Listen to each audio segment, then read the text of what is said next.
Qu'est-ce qui se passe dans la tête d'une femme africaine d'une trentaine d'années? Si la réponse à cette question t'intéresse, tu es au bon endroit. Aujourd'hui, nous allons parler d'épuisement professionnel, ce que les anglo-saxons appellent également burn-out. Quelles en sont les causes, quelles sont les conséquences d'un burn-out? Si tu as déjà vécu cette situation ou si c'est quelque chose que tu as l'impression de vivre actuellement, je te propose de regarder cette vidéo jusqu'à la fin. Bonjour, mon nom est Marie-Noël et bienvenue sur ma chaîne YouTube.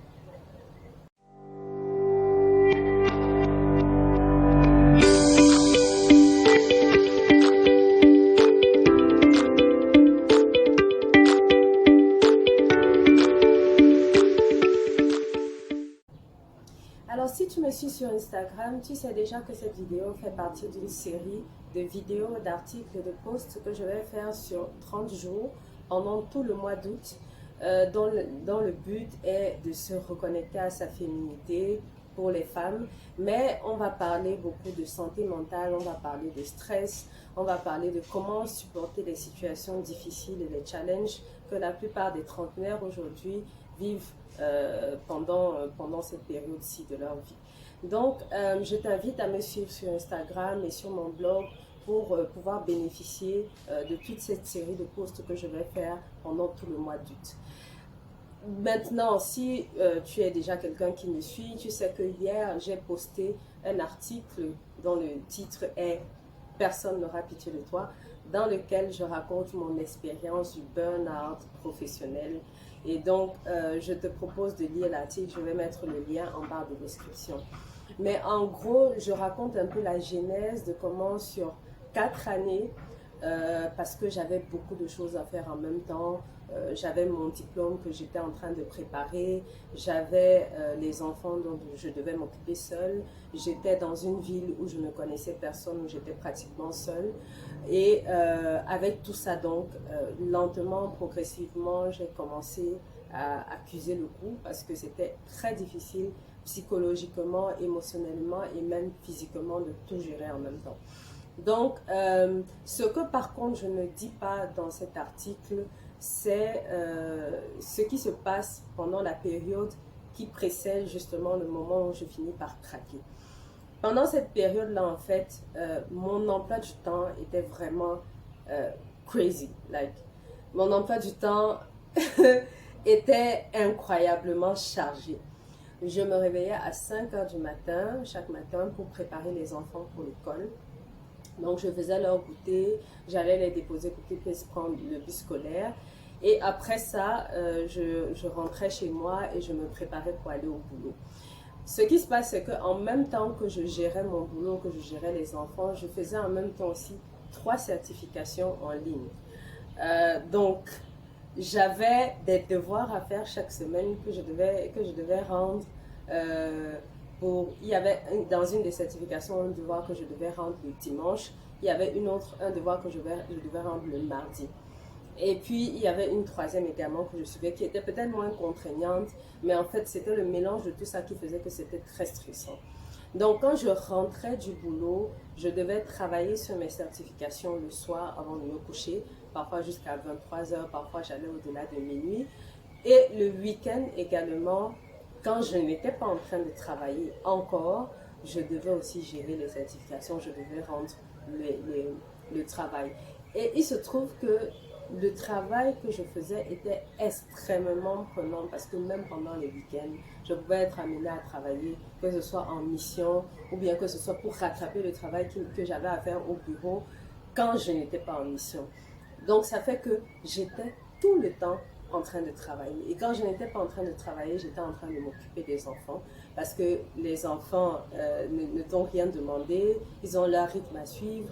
Il faut les amener au taekwondo, il faut les balader de temps en temps, les amener au parc, il faut les amener à la bibliothèque parce que voilà, ils ont besoin d'activités extrascolaires. Et il y a aussi qu'il faut passer des moments de qualité avec ces enfants. Donc j'étais tout le temps sollicitée, j'étais sollicitée en permanence.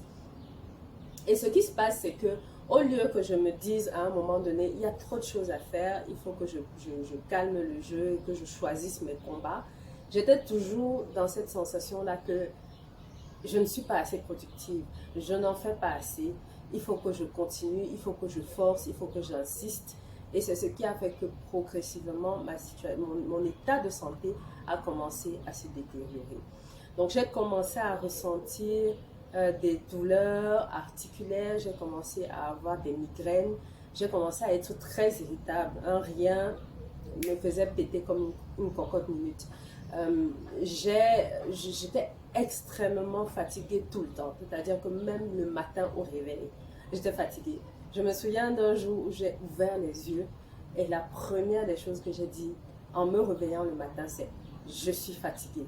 C'est-à-dire, de te réveiller et tu es déjà fatiguée. Donc, j'étais fatiguée en permanence.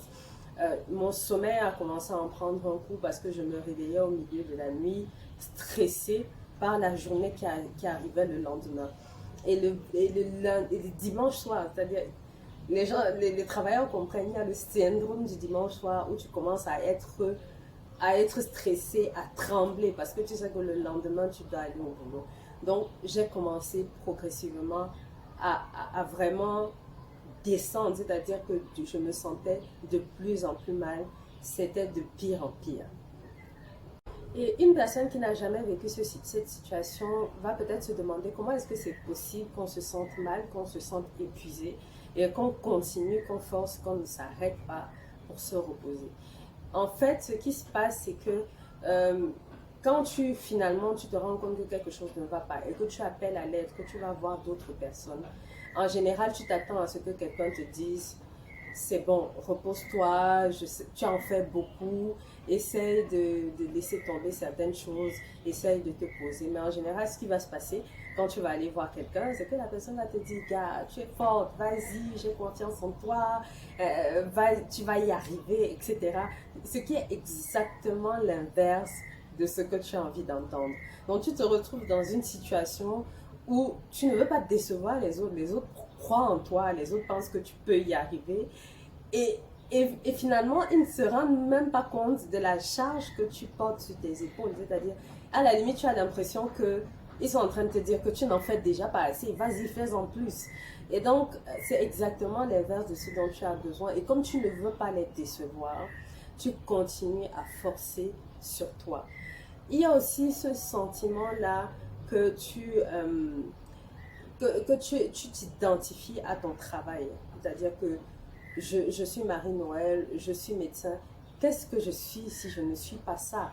C'est-à-dire, comment est-ce que tu as une sensation de perte de repère, de te dire, si je laisse tomber ça, si je n'y arrive vraiment pas et que je dois arrêter, qu'est-ce que je fais? Qui je suis?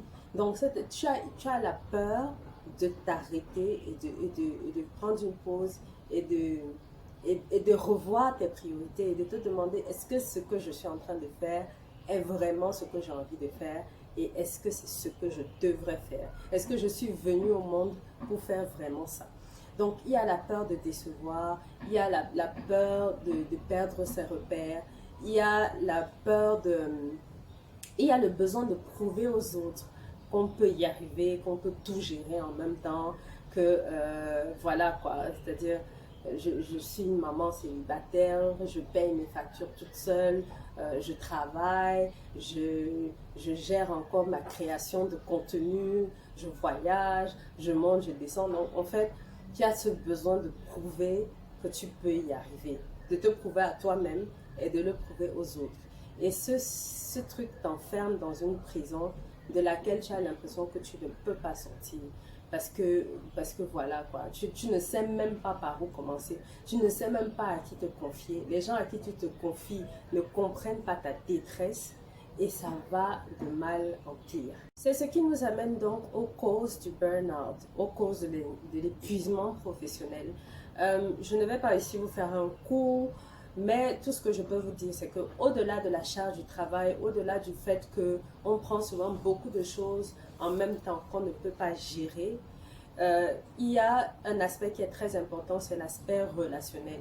C'est-à-dire quelle est la nature des relations qu'on a avec son entourage.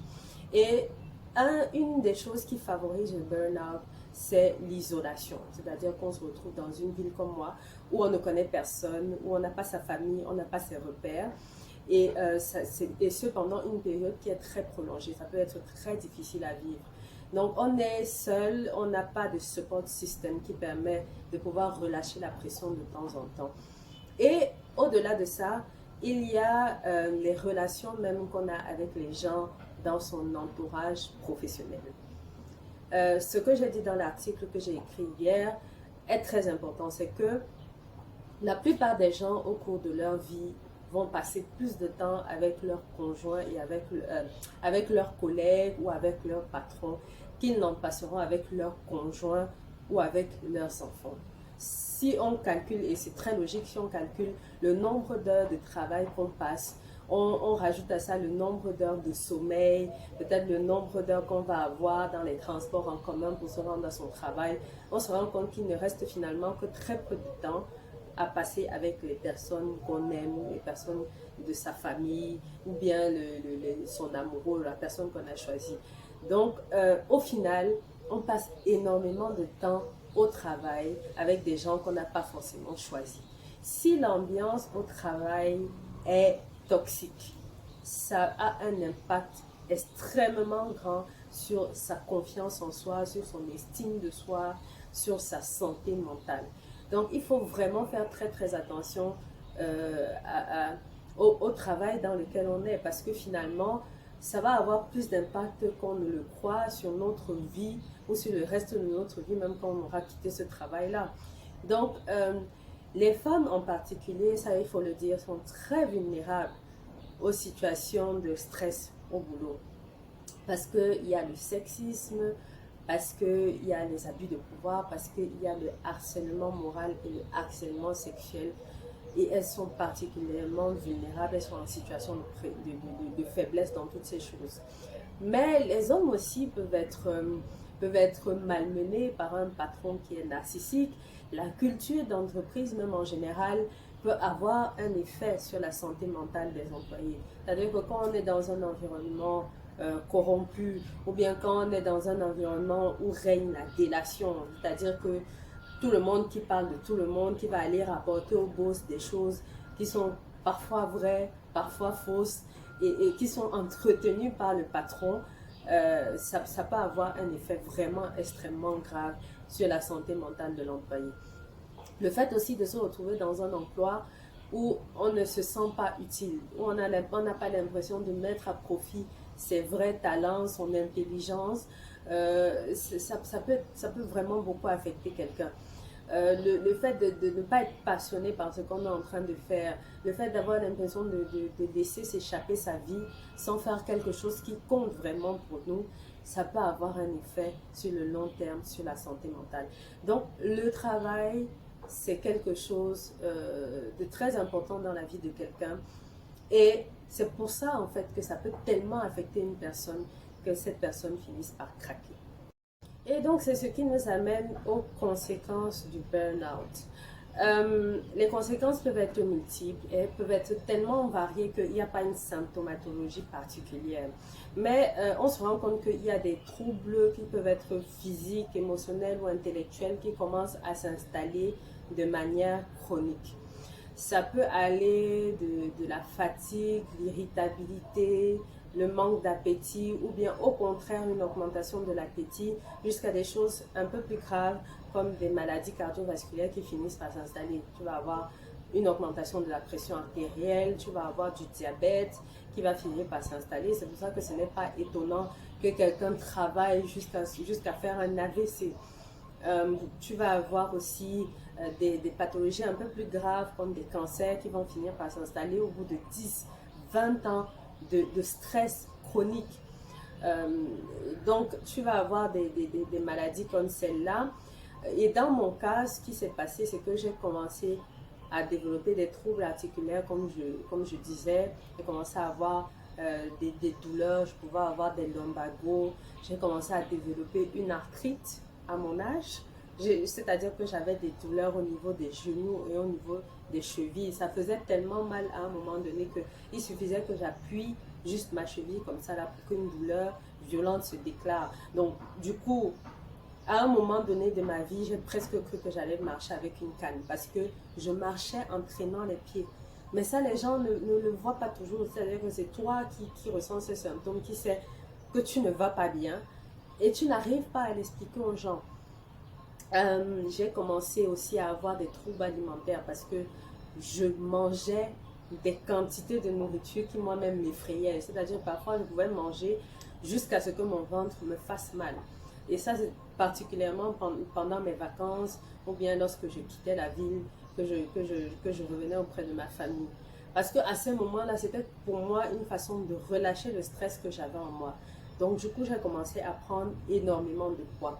En l'espace des 3 dernières années, j'ai pris plus de 10 kilos. Si vous me suivez sur Instagram, vous avez déjà vu des photos de avant, après. C'est-à-dire que quand j'ai pris mon arrêt maladie, le changement au niveau de mon corps était extrême.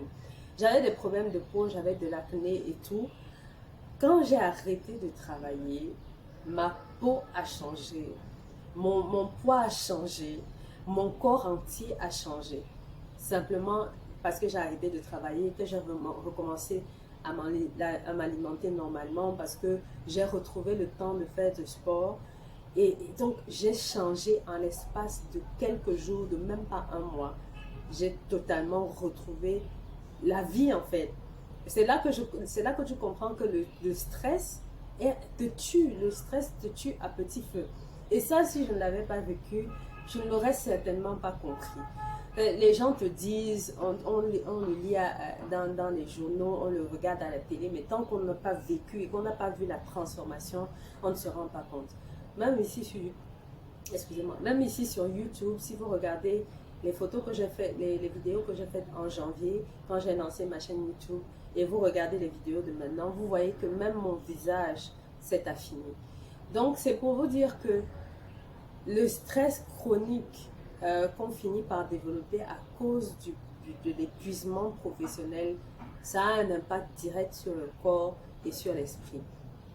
Et je me souviens à un moment donné en fin 2021, quand j'étais vraiment au plus bas, avoir écouté une phrase de Robert Greene, un de mes écrivains préférés, qui disait que, en fait, vivre dans un environnement de travail toxique peut vous affecter au-delà de ce travail-là. C'est-à-dire que vous pouvez quitter ce travail, mais les conséquences vous affectent bien au-delà du travail et ça peut détruire totalement votre vie.